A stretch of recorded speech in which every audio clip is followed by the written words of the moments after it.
함께 기도하겠습니다. 사랑의 아버지 하나님, 오늘도 새날 주셔서 감사합니다.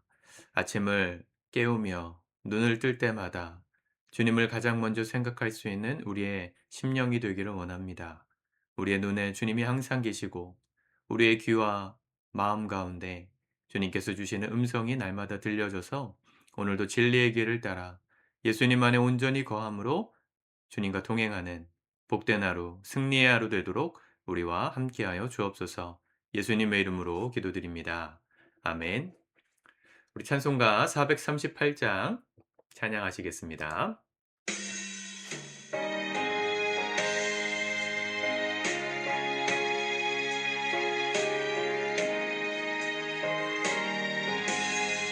내 영혼이 은총입어 중한 죄짐 벗고 보니 슬픔 많은 이 세상도 천국으로 와도다.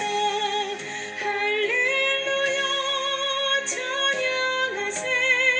내 모든 죄 사함 받고 주 예수와 동행하니 그 어디나 하늘나라.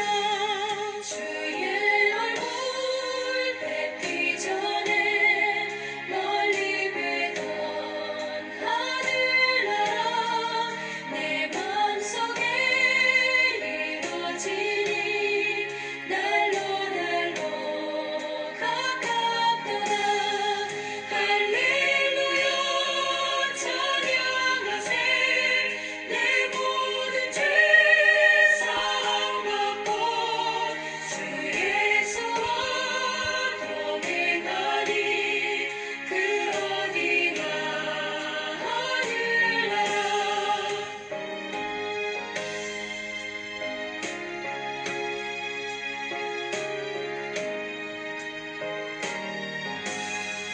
높은 산이 거친 들이 조막이나 궁궐이나 내 주 예수 모신 곳이 그 어디나 하늘나라.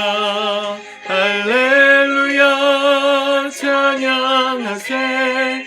내 모든 죄 사함 받고 주 예수와 동행하니 그 어디나 하늘나라. 아멘. 오늘 하나님의 말씀은 요한복음 16장 1절에서 15절까지의 말씀입니다. 우리 같이 먼저 읽고 묵상하도록 하겠습니다. 16장. 내가 이것을 너희에게 이름은 너희로 실족하지 않게 하려 함이니 사람들이 너희를 출교할 뿐 아니라 때가 이르면 물은 너희를 죽이는 자가 생각하기를 이것이 하나님을 섬기는 일이라 하리라. 그들이 이런 일을 할 것은 아버지와 나를 알지 못함이라. 오직 너희에게 이 말을 한 것은 너희로 그때를 당하면 내가 너희에게 말한 이것을 기억나게 하려 하며 처음부터 이 말을 하지 아니한 것은 내가 너희와 함께 있었습니다. 지금 내가 나를 보내신 이에게로 가는데 너희 중에서 나더러 어디로 가는지 묻는 자가 없고 도리어 내가 이 말을 함으로 너희 마음에 근심이 가득하였도다. 그러나 내가 너희에게 실상을 말하노니 내가 떠나가는 것이 너희에게 유익이라.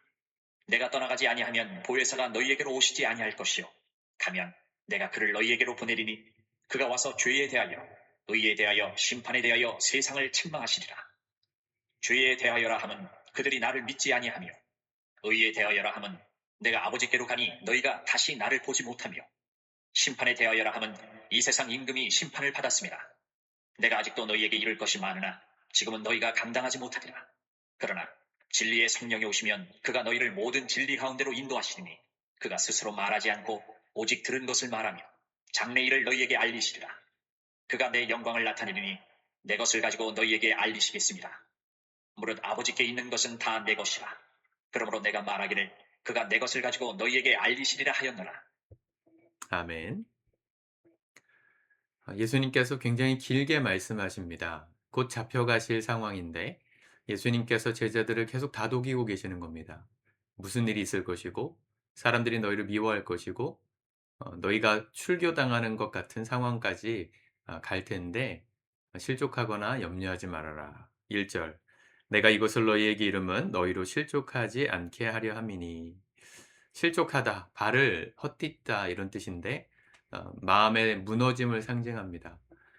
우리 마음의 어떤 그 고정적인 가치관, 내가 진짜 진리라고 믿는 무언가가 깨질 때 그 고통은 대단히 충격적인 것이거든요.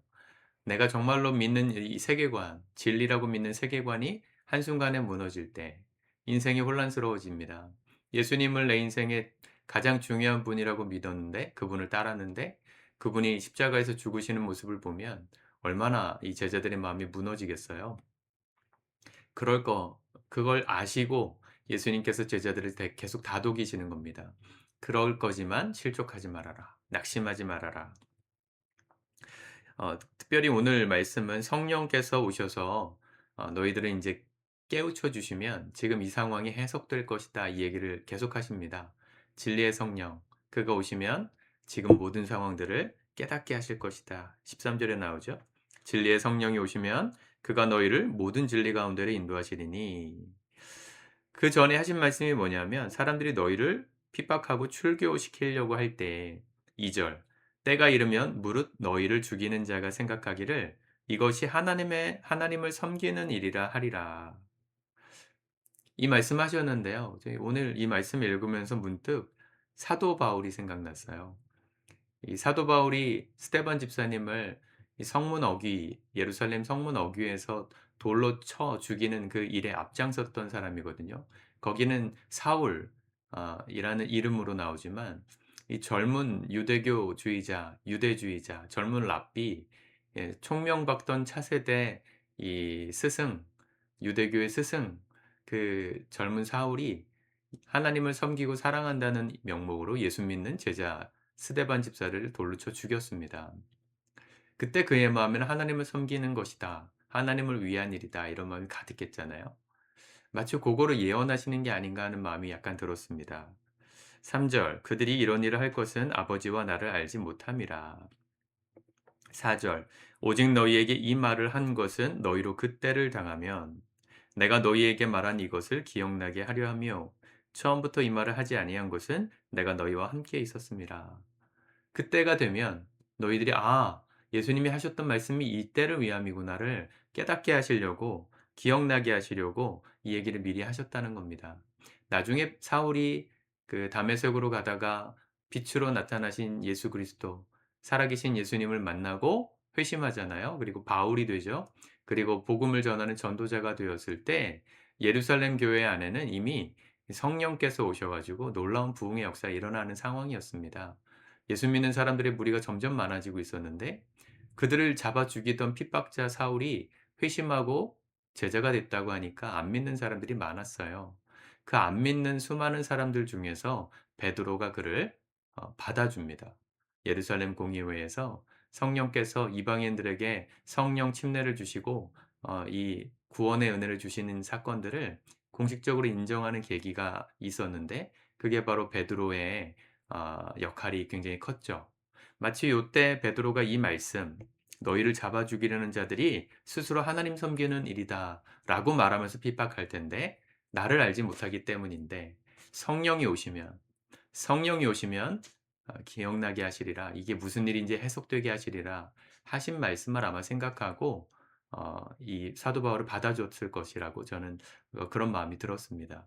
물론 그 전에 베드로가 고넬료 이 군대 이 백부장을 만나 가지고 복음을 전하는 그 모든 과정도 있었지만 이게 무슨 말씀이었구나. 하나님이 요때를 위해서 예수님이 이때를 위해서 우리에게 미리 말씀해 주신 것이구나를 깨닫고 바울을 받아줬을 거라는 생각이 들었습니다. 여러분, 예수님은 우리의 인생의 마지막을 다 아십니다. 우리 인생의 결국이 어떻게 될지를 아세요. 그렇기 때문에 우리는 그분의 말씀을 믿고 두려워하지 말고 믿음을 따라 살아야 합니다. 우리는 당장의 앞길도 잘 모르기 때문에 무언가를 선택하고 또 예수님 뜻대로 살려고 하는 모든 순간들을 다 망설입니다. 이렇게 해도 되는 걸까? 내 상황에서 이게 맞는 걸까? 이해가 되지 않지만 끝을 아는 주님께서 그 길이 맞다고 하시면 그분을 믿고 걸어가야 되지 않겠어요? 우리는 어차피 모르는데 다 알고 계시는 그분에 대한 전적인 신뢰를 가지고 주님이 이끄시는 길을 따라 순종함으로 걸어가면 그 마지막 결국을 아시는 주님이 인도하시는 길을 따라가면 마지막이 해피엔딩이겠죠. 우리 예수 믿는 사람들은 그렇게 살아가는 사람들입니다. 주님을 신뢰함으로 두렵지만 한 발 내디뎌 보는 겁니다. 내 계산으로는 도저히 이해가 안 되는 상황 속에서 주님이 말씀하시면 순종해 보는 것, 따라가 보는 것, 그게 믿음이고 그게 신앙입니다. 오늘 우리의 삶 속에 주님 무엇을 말씀하실 때 내 이론과 내 이성으로 판단하지 마십시오. 나는 1분 뒤의 일도 알지 못해요. 지금 전쟁이 일어나 가지고 전 세계가 지금 난리잖아요. 그런데 사람은요. 그 미사일이 떨어져 가지고 이란의 최고 지도자가 이 최고 지도자를 비롯한 군 수뇌부들이 많이 죽었는데 그들이 1분 뒤에 그렇게 미사일을 떨어져서 죽게 될 걸 알았다면 거기 모여 있지 않았을 거예요. 그렇게 정보력을 가지고 철두철미하게 전쟁을 준비하고 있었던 이란의 최고 지도자들도 앞으로 1분 뒤에 무슨 일이 일어날지 몰랐어요. 우리가 그렇단 말입니다.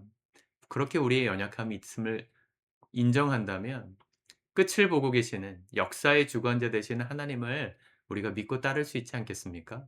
그분은 미군이 만들어 놓은 그 수백억 달러 하는 레이더보다 훨씬 더 강력한 힘으로 능력으로 우리의 모든 앞길의 끝을 보고 계시는 분이심을 믿으십시오. 주님이 이끄시면 그래서 그냥 따라가는 겁니다. 잘 모르겠어도 따라가는 겁니다. 제자들도 그렇게 따라간 겁니다. 지금은 너희가 모를 거다. 이 성령이 오시면 가르쳐 주실 것이다.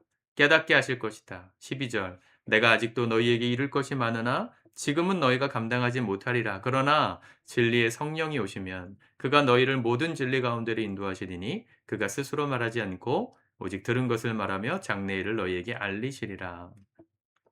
주님께서 이끄시는 길을 따라 걸어갈 때 그 결과가 가장 아름다운 것임을 믿고 오늘도 믿음으로 살기를 결단하시길 바랍니다. 우리의 모든 말과 우리 모든 행동의 결정 속에서 하나님의 순종의 흔적이, 하나님을 향한 순종의 흔적이 가득 묻어날 수 있는 복된 하루가 될 수 있기를 우리 주님의 이름으로 축복합니다.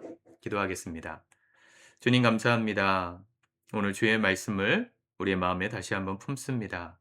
우리는 한 치 앞도 알지 못하는 불완전한 존재이지만 그래서 불안하고 실족할 만한 연약한 자들이지만 우리의 모든 것을 알고 계시고 우리의 끝도 우리의 역사의 끝도 알고 계신 창조주 하나님 그분을 우리가 오늘도 믿기에 주의 말씀을 따라 순종하기를 결단하며 이 하루 시작합니다. 주의 말씀 가운데 우리의 생각으로 어리석게 판단하고 어리석게 머뭇거리지 않게 우리 안에 믿음을 주시고 주님 말씀 붙들고 한 발 내디dim 믿음의 발을 한 발 내딛고 순종하는 그래서 하나님의 영광을 보는 복된 하루 되게 도와주옵소서. 성령님 우리의 연약함을 도와주시고 모든 진리 가운데로 우리를 인도하여 주옵소서. 예수님의 이름으로 기도드립니다. 아멘.